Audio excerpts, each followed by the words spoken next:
మీరు చేస్తున్నారు, వైసీపీనేమో ఆ పార్టీ ఎంపీలు వరుసను విడుతూ ఉన్నారు. ఏంటి అలా చూడాలి? వాళ్ళ పార్టీ వాళ్ళు పారిపోతున్నారనుకుంటే మన దానికి సమాధానం మన దగ్గర ఏం లేదు. కొన్ని రాజకీయ పార్టీల్లో కొన్ని వస్తూ ఉంటాయి. నమ్మకం అనేది ఉంటే ఉంటారు, లేకపోతే వాళ్ళ దారి వాళ్ళు చూసుకుంటారు. వాళ్ళకుండే మార్గాలన్నీ కూడా. I don't want to comment much on that. That is their internal affair. That reflects our party యొక్క situation, I can say. అంతవరకే. Beyond that, I don't want to comment anything on that.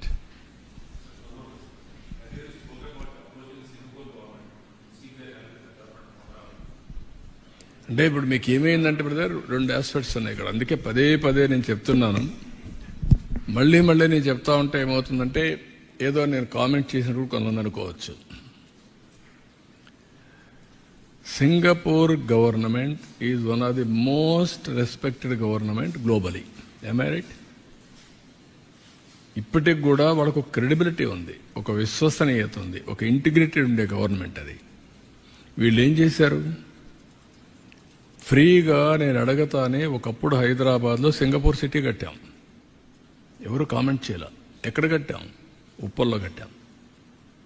అదే మరి hitech సిటీలో development చేశారు.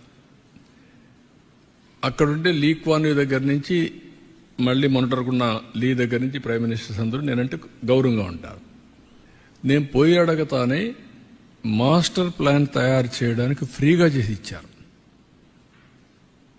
వాళ్ళకు master plan తయారు చేయడంలో అనుభవం ఉంది. అంటే వాళ్ళు తయారు చేయడం కాదు, వాళ్ళు డబ్బులు ఇచ్చి వాళ్ళ పబ్లిక్ సెక్టర్ కంపెనీ ద్వారా చేసి నాకు ఇచ్చారు. ఇచ్చిన తర్వాత సీడ్ క్యాపిటల్ కొన్ని దగ్గర డెవలప్ చేశారు. వాళ్ళ రమ్మని ఒక సీడ్ క్యాపిటల్ డెవలప్మెంట్ కోసం ఒక అవగాహనకు వచ్చాం. దానికి కూడా డబ్బులు కూడా మనకి ఎట్లా ఇవ్వాలనో ఆ ప్రో రేటా ప్రకారం మనం ల్యాండ్ ఇవ్వడం, డెవలప్ చేయడం, మనకు డబ్బులు పే చేయడం, అవన్నీ అగ్రిమెంట్ చేసుకున్నాం. అది కూడా ఛాలెంజ్లో స్విచ్ ఛాలెంజ్కి వెళ్ళాం. చేసిన తర్వాత వాళ్ళ మీద అలిగేషన్స్ పెట్టి కేసులు పెట్టి వాళ్ళ మనుషుల మీద వాళ్ళు పారిపోయి మొత్తం వదిలేశారు. బ్రాండ్ ఎంత నాశనం అయిపోయిందండి. ఇది మళ్ళా ఆంధ్రప్రదేశ్ రావాలని నా మీద అభిమానంతో వచ్చారనుకోండి, ఎందుకు వస్తారు ఇప్పుడు?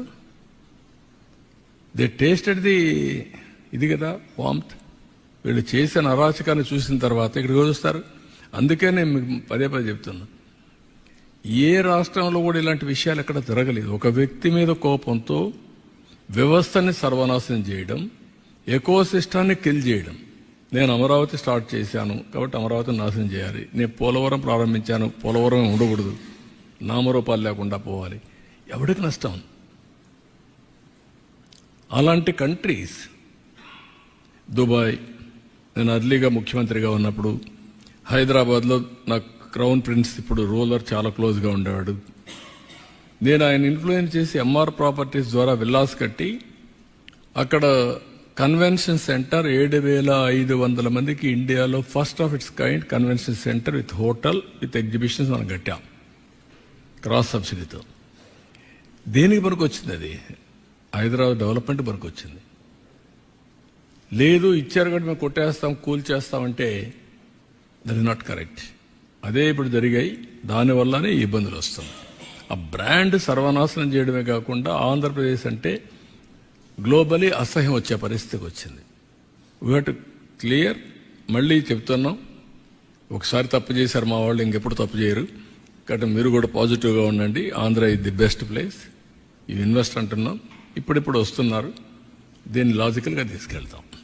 మీరు కూడా ఆలోచించుకోవాల్సింది, ప్రజలు ఆలోచించుకోవాల్సింది, రాజకీయాల్లో ఉండడానికి అర్హత లేని వ్యక్తులు వస్తే ఇలాంటి డెస్ట్రక్షన్ జరుగుతుంది. అంతవరకు beyond that I don't want to comment anything.